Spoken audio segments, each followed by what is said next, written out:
शांति। आज की मुरली है अव्यक्त मुरली, रिवाइज कोर्स 3 नवंबर 1992। रूहानी रॉयल्टी संपन्न आत्माओं की निशानी। तो आज बाप दादा चारों ओर के अपने रूहानी रॉयल फैमिली को देख रहे हैं। कौन है रूहानी रॉयल फैमिली? जिनकी पर्सनालिटी में पवित्रता की रॉयल्टी है, जो पवित्र है, जो आत्मिक स्वरूप में है ना, जिनको बाबा ने अपना बनाया। ब्राह्मण बच्चे, सारे कल्प में सबसे रॉयल आप आत्माएं ही हो। तो कितना बड़ा सम्मान बाबा देते हैं कि सबसे रॉयल है ना। रॉयल्टी बाबा कपड़ों से नहीं तौलते, रॉयल्टी बाबा बहुत सारे धन से नहीं तौलते। रॉयल्टी हमारे बिहेवियर में, रॉयल्टी हमारे कर्म में, रॉयल्टी हमारे चाल चलन में। वैसे हद के राज्य अधिकारी रॉयल फैमिली बहुत गाए हुए हैं, लेकिन रूहानी रॉयल फैमिली सिर्फ आप ही गाए हुए हो। आप रॉयल फैमिली की आत्माएं आदिकाल में भी और अनादिकाल में भी और वर्तमान संगम युग में भी रूहानी रॉयल्टी वाली हो। तो हम रॉयल हैं क्यों? हम ही बहुत पवित्र, बाबा के बहुत समीप की आत्माएं हैं हम। तो भगवान की जो रॉयल्टी है, बाप समान हम बनते हैं तो वही हमारी रॉयल्टी। फिर देवता बनते हैं तो देवताओं वाली रॉयल्टी। फिर पूज्य बनते हैं तो मंदिरों में जैसे पूज्य होते हैं तो उनकी क्या रॉयल्टी रहती है ना। तो फिर वो रॉयल्टी, फिर ब्राह्मण की रॉयल्टी, फरिश्ते की रॉयल्टी।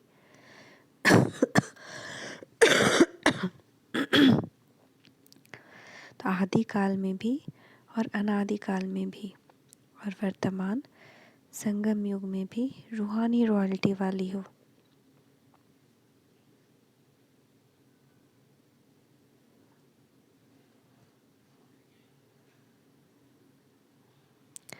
अनादिकाल स्वीट होम में भी आप विशेष आत्माओं की रूहानियत की झलक, चमक सर्व आत्माओं से श्रेष्ठ है। तो जो आत्मिक स्वरूप में भी हमारी चमक है, हम रॉयल आत्माओं की, वो और आत्माओं से ज़्यादा होती है। हमारी पवित्रता की चमक दूर दूर तक फैलती है।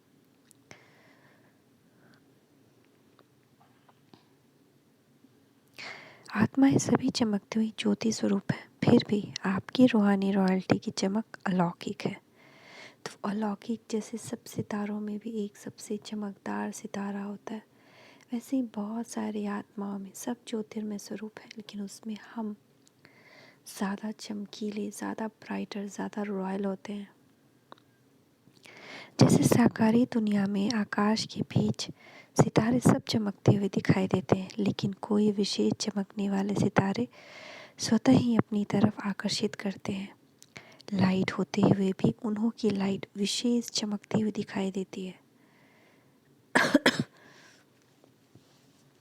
तो वैसे ही हम रूहानी रॉयल्टी वाले चमकीले सितारे हैं, सबसे चमकीले सितारे। तो ये अमृत वेला में हम योग में भी महसूस कर सकते हैं, अपने आप को बहुत चमकीला देखें और सितारों से भी ज़्यादा चमकीला उस रूहानी दुनिया में, सोल वर्ल्ड में, परम धाम में। ऐसे अनादिकाल परम धाम में भी आप रूहानी सितारों की चमक अर्थात रूहानी रॉयल्टी की झलक विशेष अनुभव होती है। इसी प्रकार आदिकाल सतयुग अर्थात स्वर्ग में आप आत्माएं विश्व राजन की रॉयल फैमिली के अधिकारी बनते हो। तो सोचिए, देखिए अपने आप को विश्व महाराजा के रूप में, जहाँ सारी प्रजा जय जयकार कर रही है और आपके ऊपर फूलों की बरसात हो रही है और आप अपने राजमहल में, राज दरबार में जा रहे हैं। क्या रॉयल्टी है, क्या आपकी चाल होगी, क्या आपकी पवित्रता होगी। क्या हम ऐसे बोलेंगे ए इधर आओ? नहीं ना। तो उस वक्त हमारे बोल कैसे होंगे, हमारी चाल कैसे होगी, हमारा हाव भाव कैसा होगा। हर एक राजा की रॉयल फैमिली होती है, तो हम लोगों ने देखा है कि एक रॉयल्टी कैसी होती है, एक चाल चलन, एक दूर से ही पता चलता है कि वो देखो राजा आ रहे हैं, महाराजा आ रहे हैं। और जब देवी देवता चलेंगे तो उनसे पवित्रता की उनकी भासना पहले ही उनसे पहुंच जाती है। लेकिन आप आत्माओं की रॉयल फैमिली की रॉयल्टी व देव आत्माओं की रॉयल्टी सारे कल्प में और किसी रॉयल फैमिली की हो नहीं सकती। तो कितने श्रेष्ठ, कितनी भाग्यशाली हैं हम। आज तो बाबा ने हमें बिल्कुल एकदम स्पेशल बना दिया। इतनी श्रेष्ठ रॉयल्टी चैतन्य स्वरूप में प्राप्त की है, जो आपके जड़ चित्रों की भी कितनी रॉयल्टी से पूजा होती है। तो वो रॉयल्टी हमने अभी संगम युग में पुरुषार्थ से प्राप्त की, जो कि सिर्फ देवताओं तक नहीं रही, हमारे सतयुगी जन्म तक नहीं रही, अभी भी हमारे जड़ चित्रों से, यानी कि मंदिरों में हमारी मूर्ति या फिर सबके घरों में जो हमारे कैलेंडर्स, हमारे फ़ोटोज़ लगे हुए हैं सबकी पूजा घर में, उनको देखें, अपने आप को उसमें देखें कि क्या रॉयल्टी है। उससे अभी भी लोगों को सुकून प्राप्त होता है, वरदान प्राप्त होता है, मनोकामनाओं की पूर्ति होती है। तो इतना इतना ज़्यादा चमक, इतना ज़्यादा तेज, इतना ज़्यादा वाइब्स है। और कितनी रॉयल्टी से हमारी पूजा होती है, कितनी जगह यात्राएं निकलती है, कितने सारे विधि विधान होते हैं। सारे कल्प के अंदर रॉयल्टी की विधि प्रमाण और कोई भी धर्म पिता, धर्म आत्मा या महान आत्मा की ऐसी पूजा नहीं होती। तो कभी भी किसी की ऐसी पूजा नहीं हो सकती, किसी महान आत्मा की, जैसी हमारी मंदिरों में होती है। जिस विधि से, जिस आप दुर्गा की देख लें, गणेश की देख लें, कार्तिकेय की देख लें, जितनी भी जड़ चित्रों की देख लें, तो जैसी हमारी पूजा होती है वैसे किसी की नहीं होती। हमारी रॉयल्टी श्रेष्ठ है। तो सोचो, जब जड़ चित्रों में भी रॉयल्टी की पूजा है तो चैतन्य में कितने रॉयल फैमिली के बनते हो। तो जब फ़ोटो में और मूर्तियों में हमारी इतनी रॉयल्टी है, तो रियल में चैतन्य में कितनी रॉयल फैमिली के हम लोग बनते हो, क्या रहती होगी हमारी रॉयल्टी, कितना ज़्यादा तेज और रॉयल्टी रहती होगी हमारे देवताई स्वरूप में। तो इतने रॉयल हो व बन रहे हो, तो बाबा कह रहे हैं तुम्हारा लक्ष्य वो है, उस स्टेज तक अभी ही पहुंचना है। तो क्या हम उतनी रॉयल बन गए हैं? क्या हमारे हाव भाव, चलन, संस्कार, बोल, वृत्ति, कृति सारे सब कुछ वैसी रॉयल बन गई है या बन रहे हैं? अभी संगम पर भी रूहानी रॉयल्टी अर्थात फरिश्ता स्वरूप बनते हो, रूहानी बाप की रूहानी रॉयल फैमिली बनते हो। तो हम भगवान की अभी रूहानी रॉयल फैमिली हैं, फरिश्ता बन रहे हैं। बाबा के इस ब्राह्मण संसार एक फैमिली बनाना, ब्राह्मण का एक फैमिली, ब्रह्मा कुमारी कुमार, शिव कुलभूषण, ब्राह्मण मुख वंशावली। तो हम में वो रॉयल्टी आई है, वो संस्कार आए हैं। ये नशा रहता है कि हम तीनों काल में भी रूहानी रॉयल्टी वाले आत्माएं हैं। तो हम लोग को अपने आप से पूछना है, क्या हमें इसका आभास है, इसका नशा है, इसका नशा होना चाहिए। हमारे संस्कार परिवर्तन हो जाने चाहिए। मीठे बोल, धीरे बोल, व्यर्थ से बिल्कुल अविद्या। इस रूहानी रॉयल्टी का फाउंडेशन क्या है? संपूर्ण प्योरिटी। संपूर्ण प्योरिटी ही रॉयल्टी है। तो रॉयल्टी पवित्रता से आती है, पवित्रता नहीं तो रॉयल्टी नहीं आ सकती। तो आप अपने से पूछो कि रूहानी रॉयल्टी की झलक आपके रूप से सबको अनुभव होती है। सबको लगता है कि आप बहुत पवित्र आत्मा है, मैं बहुत पवित्र आत्मा हूँ, आसपास के लोगों को लगता है। वही हमें बता देंगे कि आप तो ब्रह्मा कुमार कुमार से हो, फिर भी इतने ज़ोर से बोलते हो, क्रोध करते हो, आपको तो धैर्य रखना चाहिए। तो वही हमें बता देते हैं आसपास के लोग ही। तो हमें ये चेक करना है अपने आप में कि हमने अपनी मन वचन कर्म में, अपनी कर्मेंद्रियों में, अपनी सूक्ष्म कर्मेंद्रियों में, सब में पवित्रता भरी है, पवित्र बनी है।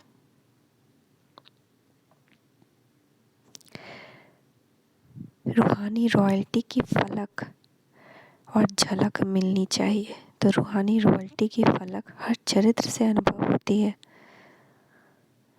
लौकिक दुनिया में भी अल्पकाल की रॉयल्टी न जानते हुए भी चेहरे से, चलन से अनुभव होती है। तो दूर से ही देख के पता चलता है, अरे ये तो कोई विशेष पर्सनालिटी वाली आत्मा। आकर्षित होते हैं लोग उसकी तरफ, उसकी पर्सनालिटी से, उसकी पवित्रता से। बार बार देखते हैं पीछे मुड़ के, बहुत उसकी सुंदरता की तरफ नहीं, उसकी पर्सनालिटी, उसके बोल, उसके हाव भाव की तरफ। बाबा कह रहे हैं, लौकिक दुनिया में भी अल्पकाल की रॉयल्टी न जानते हुए भी चेहरे से, चलन से अनुभव होती है। तो रूहानी रॉयल्टी गुप्त नहीं रह सकती। तो ये जो लौकिक रॉयल्टी है ये भी पता चल जाती है सबको। तो ये तो रूहानी रॉयल्टी, ये गुप्त नहीं रह सकती, सबको दिखाई पड़ता है। तो हर एक नॉलेज के दर्पण में अपने को देखो कि मेरे चेहरे पर, चलन में रॉयल्टी दिखाई देती है, वह साधारण चेहरा, साधारण चलन दिखाई देता है। तो अपने आप में रॉयल्टी दिखाई देती है या बस बात की पूछ पकड़े अभी भी घूम रहे हैं, व्यर्थ बातों की पूछ पकड़े अभी भी हम बस व्यर्थ बातों के पीछे घूम रहे हैं। तो वो पवित्रता तो नहीं हुई, रॉयल्टी तो नहीं हुई। जैसे सच्चा हीरा अपनी चमक से कहाँ भी छिप नहीं सकता, ऐसे रूहानी चमक वाले, रूहानी रॉयल्टी वाले छिप नहीं सकते। जैसे सच्चा हीरा जो होता है उसकी रोशनी छिप नहीं सकती, कहाँ भी रहे उसकी चमक दिखाई देती है। तो ऐसे रूहानी चमक वाले, रूहानी रॉयल्टी वाले छिप नहीं सकते, सबको पता चल जाता है, सबको महसूस होता है। कई बच्चे आपको खुश करने के लिए सोचते हैं, अपने को खुश करने के लिए सोचते हैं और कहते भी हैं कि हम गुप्त आत्मा है, इसलिए हमको कोई पहचानता नहीं है। समय आने पर आप ही मालूम पड़ जाएगा। तो कभी कभी मैं भी ये सोचती थी कि मैं तो गुप्त हूँ, कैसे किसी को पता चलेगा। क्योंकि बाबा कभी कभी कहते हैं ना कि हम गुप्त वॉरियर्स हैं। लेकिन गुप्त पुरुषार्थ तो बहुत अच्छी बात है, लेकिन गुप्त पुरुषार्थ की झलक व फलक व रूहानी रॉयल्टी की चमक औरों को अनुभव जरूर कराएगी। तो बाबा कहते हैं ऐसे भ्रम में नहीं रहना चाहिए। हाँ, हम गुप्त पुरुषार्थी ज़रूर हैं, लेकिन हमारी जो चमक है, हमारे संस्कार की जो खुशबू है, हमारी जो रॉयल्टी की जो झलक और फलक है, वो दूसरों को ज़रूर अनुभव होगी। स्वयं को चाहे कितना भी गुप्त रखें, हम खुद को कितना भी गुप्त रखें, लेकिन उनके बोल, उनका संबंध संपर्क, रूहानी व्यवहार का प्रभाव उनको प्रत्यक्ष करता है। हमारे बोल से पता चलता है, हमारे संबंध संपर्क, हमारी रूहानी व्यवहार से, किसी से हम कैसा व्यवहार कर रहे हैं, कैसे बोल रहे हैं, ज़ोर से बोल रहे हैं, चिल्ला रहे हैं, फ्रस्ट्रेट हो रहे हैं, इरिटेट हो रहे हैं, तो ये तो रॉयल्टी नहीं हुई ना।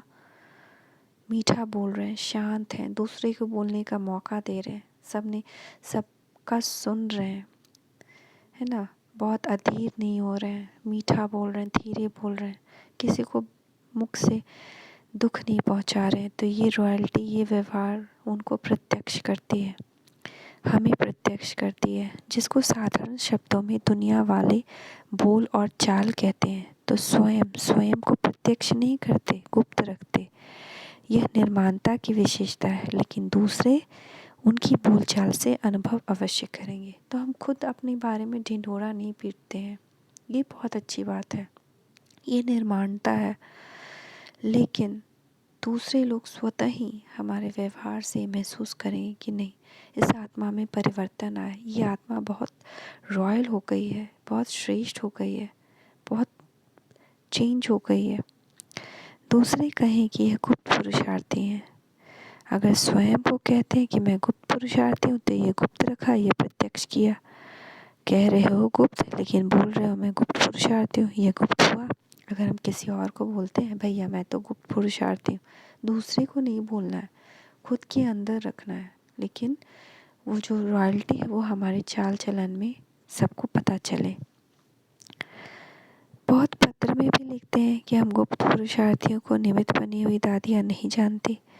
फिर यह भी लिखते हैं कि देख लेना आगे हम क्या करते हैं, क्या होता है, तो ये गुप्त रहे या प्रत्यक्ष किया। गुप्त पुरुषार्थी अपने को गुप्त रखें, यह बहुत अच्छा, लेकिन वर्णन नहीं करो, दूसरा आपको बोले। जो अपने आप को ही कहें उनको क्या कहा जाता है? जो अपने आप के बारे में ही बताते रहे, मैं तो ऐसा हूँ, मैं तो वैसा हूँ, उनको कहा जाता है मियाँ मिट्ठू। तो मियाँ मिट्ठू बनना बहुत सहज है ना। तो क्या सुना? रूहानी रॉयल्टी, रॉयल आत्माएं सदा ही एक तो भरपूर संपन्न रहती हैं। उनको किसी चीज़ की लालसा अभिलाषा नहीं रहती कि मान मिले, सम्मान मिले। रॉयल आत्माएं संतुष्ट रहती हैं, संपन्न रहती हैं, भरपूर रहती हैं। और संपन्नता की निशानी वे सदा तृप्त आत्मा रहती हैं। तृप्त आत्मा हर परिस्थिति में हर आत्माओं के संबंध संपर्क में आते हुए जानते हुए संतुष्ट रहती है। चाहे कोई कितना भी असंतुष्ट करने की परिस्थिति उनके आगे आए, लेकिन संपन्न तृप्त आत्मा असंतुष्ट करने वाले को भी संतुष्टता का गुण सहयोग के रूप में देगी। ऐसी आत्मा के प्रति रहम दिलपन, शुभ भावना, शुभकामना द्वारा उनको भी परिवर्तन करने का प्रयत्न करेगी। तो जो भी असंतुष्ट आत्माएं हैं, किसी को शांति की ज़रूरत है, किसी को सहयोग की ज़रूरत है, किसी को प्यार की ज़रूरत है, किसी को पवित्रता की कमी है किसी में, तो वो सब असंतुष्ट आत्माएं हमारे सामने आएंगी। तो अगर हम संतुष्ट नहीं हैं, हम भरपूर नहीं हैं, हम संपन्न नहीं हैं, तो हम उनके भी सहयोग नहीं कर सकते। लेकिन अगर हम संतुष्ट हैं, तृप्त हैं, संपन्न हैं, तो हम उनको संतुष्टता का गुण सहयोग के रूप में दे सकते हैं। उनके लिए रहम दिलपन, शुभ भावना, शुभकामना रख उनको परिवर्तित करने का प्रयत्न कर सकते हैं। रूहानी रॉयल आत्माएं का यही श्रेष्ठ कर्म है। तो जो भी रूहानी रॉयल आत्मा है उनका कर्म, श्रेष्ठ कर्म यही है। जैसे स्थूल रॉयल आत्माएं कभी भी छोटी छोटी बातों में, छोटी छोटी चीज़ों में अपनी बुद्धि व समय नहीं देती, देखती भी नहीं, सुनती भी नहीं, ऐसे रूहानी रॉयल आत्मा किसी भी आत्मा को छोटी छोटी बातों में, जो रॉयल है उनमें अपनी बुद्धि व समय नहीं देगी। जैसे train, super fast express train छोटे छोटे स्टेशन पर नहीं रुकता है ना, वैसे ही तीव्र पुरुषार्थी आत्मा, रॉयल आत्मा जो है वो छोटी छोटी बातों में ध्यान नहीं देगी, उसमें फंसेगी नहीं, उलझेगी नहीं, समय नहीं देगी, बुद्धि नहीं गवाएगी, अपनी अपनी ऊर्जा को नष्ट नहीं करेगी उसमें। दुनिया वाले कहते हैं कि रॉयल्टी अर्थात किसी भी हल्की बात में आँख नहीं डूबती। रूहानी रॉयल आत्माओं के मुख से कभी भी व्यर्थ व साधारण बोल नहीं निकलेंगे। हर बोल युक्ति युक्त होगा। युक्ति युक्त का अर्थ है व्यर्थ भाव से परे अव्यक्त भाव, अव्यक्त भावना। इसको कहा जाता है रॉयल्टी। तो हम लोग को अपने आप को चेक करना है पूरे दिन में कि हमने युक्ति युक्त बोल बोले या व्यर्थ बोल बोले, अव्यक्त भाव में रहकर बोले या व्यर्थ भाव से बोले। तो इसको कहा जाता है रॉयल्टी। इस समय की रॉयल्टी भविष्य की रॉयल फैमिली में जाने के अधिकारी बनाती है।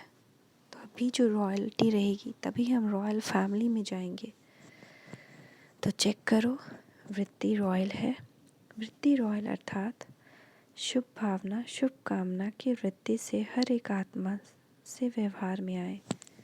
वृत्ति है कि हम पहले ही किसी आत्मा के बारे में कोई ओपिनियन बना लेते हैं।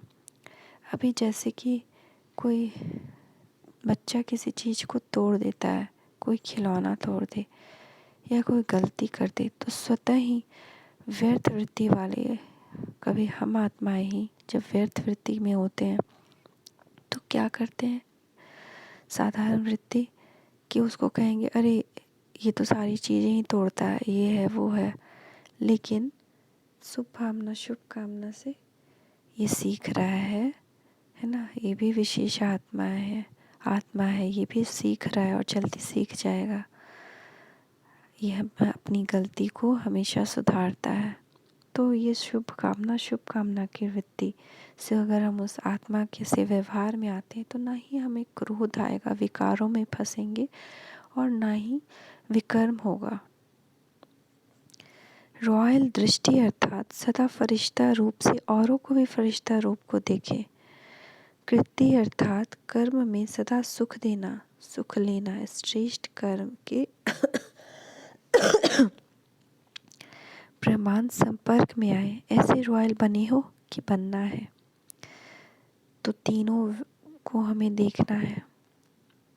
ब्रह्मा बाप के बोल और चाल, चेहरे और चलन की रॉयल्टी को देखा। ऐसे फॉलो ब्रह्मा बाप। साकार को फॉलो करना तो सहज है ना। ब्रह्मा को फॉलो किया तो शिव बाबा को फॉलो हो ही जाएगा।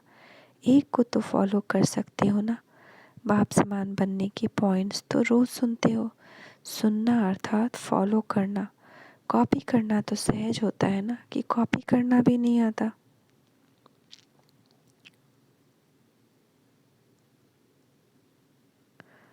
तो डेली हम मुरली में सुनते हैं ना ब्रह्मा बाबा के कि वो ऐसे करना चाहिए, ऐसे करना चाहिए, शिव बाबा बाप दादा का के महावाक्य। तो उनको बस हमें कॉपी करना है कि बाबा पूछ रहे हैं, कॉपी तो करना आता है ना, किसी को फॉलो करना आता है। तो आइडियल हमें ब्रह्मा बाबा को बना के उन्होंने जो किया वैसे ही करना है। बाप दादा आज मुस्कुरा रहे थे। मधुबन में आते हैं तो विशेष गुरुवार के दिन क्या करते हैं, एक तो भोग लगाते हैं और क्या करते हैं, जो सिर्फ मधुबन में ही रहते हैं, जीते जी मरने का भोग। आप सबने जीते जी मरने का भोग लगा लिया है।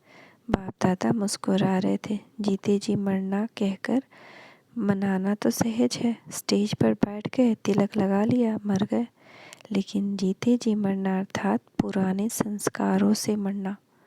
तो बाबा कह रहे हैं जीते जी मरना है हमें, यानी कि इस विकारी जीवन को त्याग कर संस्कारी जीवन को में जन्म लेना है, उसको अपनाना है। तो एक नया जन्म हो गया ना।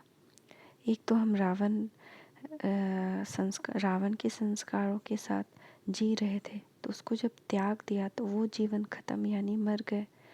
और जब देवताई संस्कार अपनाया तो वो जीवन शुरू हुआ, यानी नया जन्म हुआ।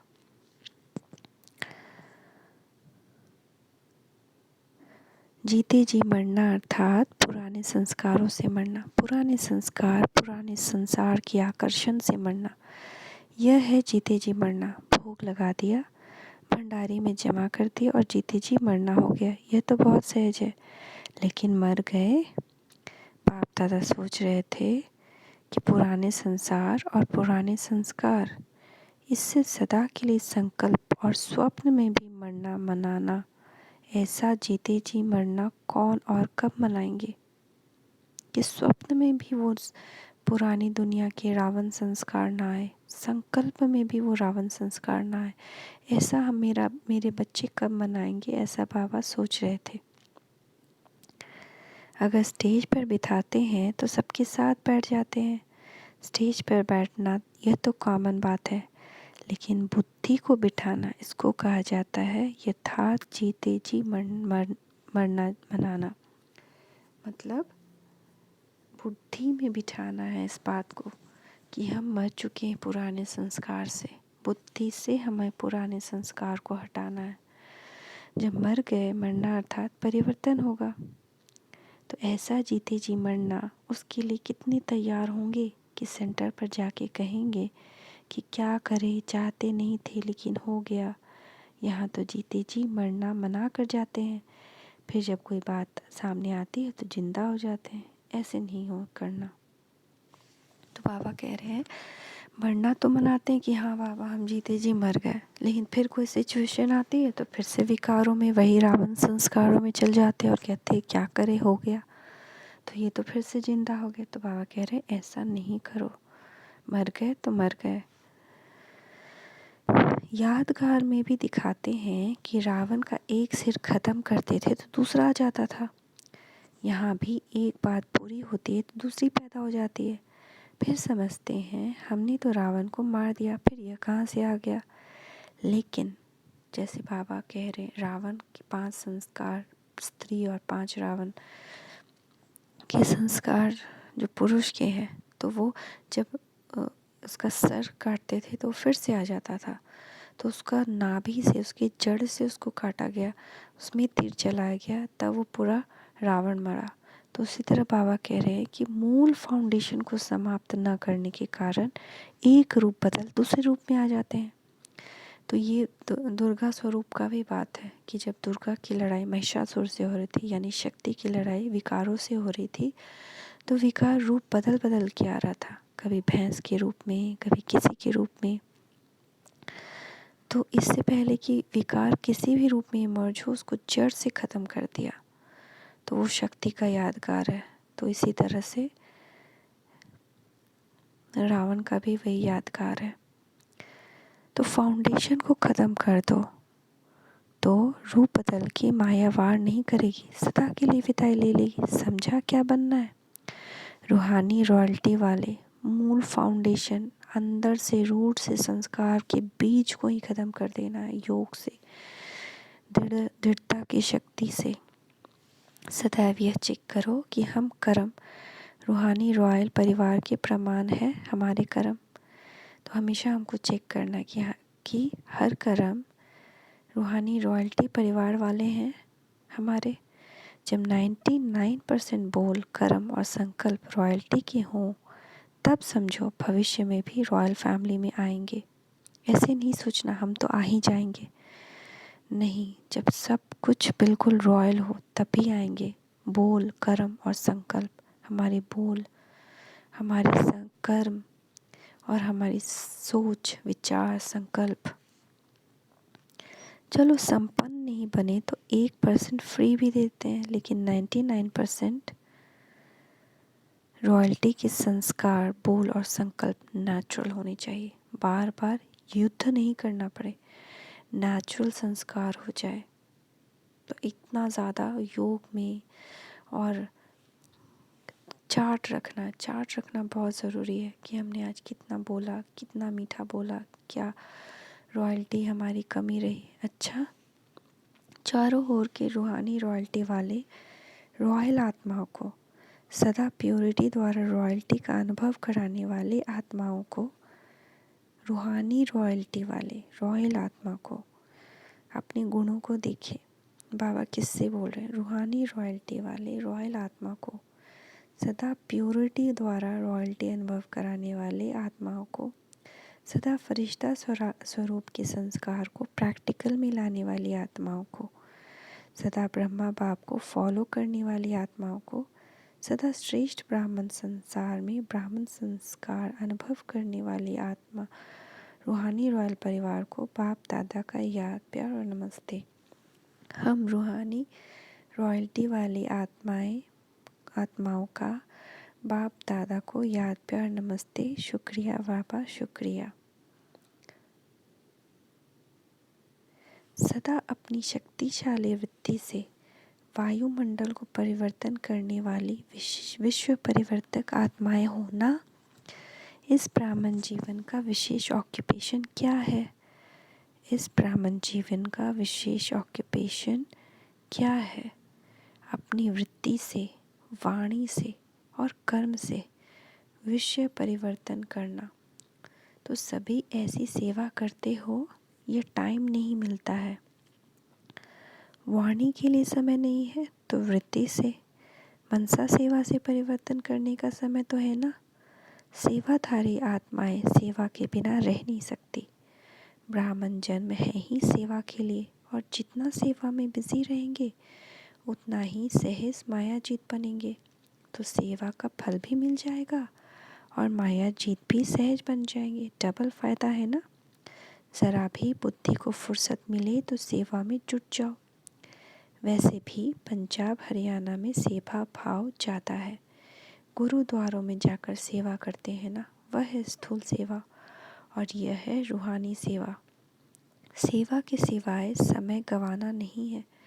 निरंतर योगी, निरंतर सेवाधारी बनो। चाहे संकल्प से करो, चाहे वाणी से, चाहे कर्म से। अपने संपर्क से भी सेवा कर सकते हो। चलो मनसा सेवा करना नहीं आवे, लेकिन अपने संपर्क से, अपनी चलन से भी सेवा कर सकते हो। यह तो सहज है ना। तो चेक करो कि सदा सेवाधारी हैं व कभी कभी की सेवाधारी हैं। अगर कभी कभी की सेवाधारी होंगे तो राज्य भाग भी कभी कभी मिलेगा।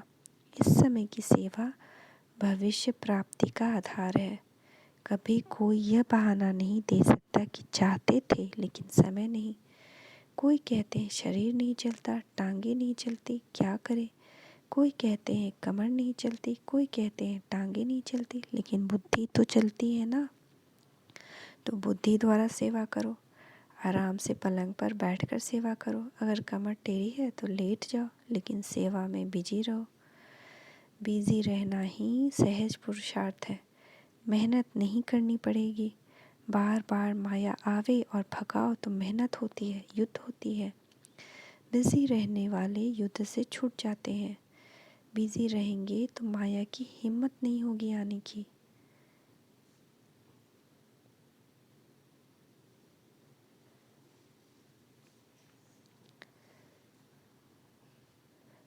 और जितना अपने को बिजी रखेंगे उतना ही आपकी वृत्ति से वायुमंडल परिवर्तन होता रहेगा। कोई भी ब्राह्मण आत्मा यह नहीं सोच सकती कि क्या करें, वायुमंडल तो बहुत खराब है। खराब है तब तो परिवर्तन करते हो। खराब ही नहीं होगा तो क्या करेंगे, अच्छे को बदलेंगे क्या। तो विश्व परिवर्तन का काम है, विश्व परिवर्तक का काम है बुरी को अच्छा बनाना। तो बुरा तो होगा ही, बुरी को अच्छा बनाने वाले आप हो। तो अपने आप को पहचाने और हर समय मनसा सेवा, वाणी सेवा, हाव भाव से सेवा, चलन से सेवा। जो हम करेंगे हमें देख और करेंगे। विश्व परिवर्तन का कार्य किया तब तो आपका भी गायन है, तब तो अब तक भी आपका गायन है। शक्तियों के गायन में आपकी कितनी महिमा करते हैं, तो अपनी महिमा सुनते हुए खुशी होती है ना, है ना। सुनते हैं तो खुशी होती है ना। सुने वो गाना, ऐ गिरी नंदिनी नंदित वेदिनी, या फिर वो सुने, सुख करता दुख हरता दाता विघ्नाची। तो हमने ऐसे कार्य किए तब तो हमारा गायन है ना। तो अपने आप को पहचाने और अपने आप को बिजी रखें सेवा में। निरंतर सेवादारी।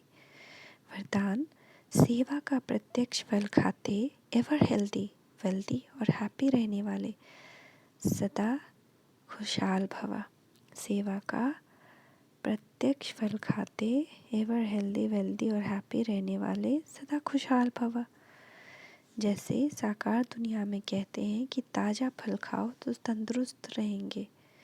हेल्दी रहने का साधन फल बताते हैं, और आप बच्चे तो हर सेकेंड प्रत्यक्ष फल खाने वाले हो। इसलिए यदि आपसे कोई पूछे कि आपका हाल चाल क्या है, तो बोलो हाल है खुशहाल और चाल है फरिश्तों की। हम हेल्दी भी हैं, वेल्दी भी हैं, तो हैप्पी भी हैं। ब्राह्मण कभी उदास हो नहीं सकते। स्लोगन, पवित्र आत्मा ही स्वच्छता और सत्यता का दर्पण है। पवित्र आत्मा ही स्वच्छता और सत्यता का दर्पण है। ओम शांति, ओम शांति, ओम शांति।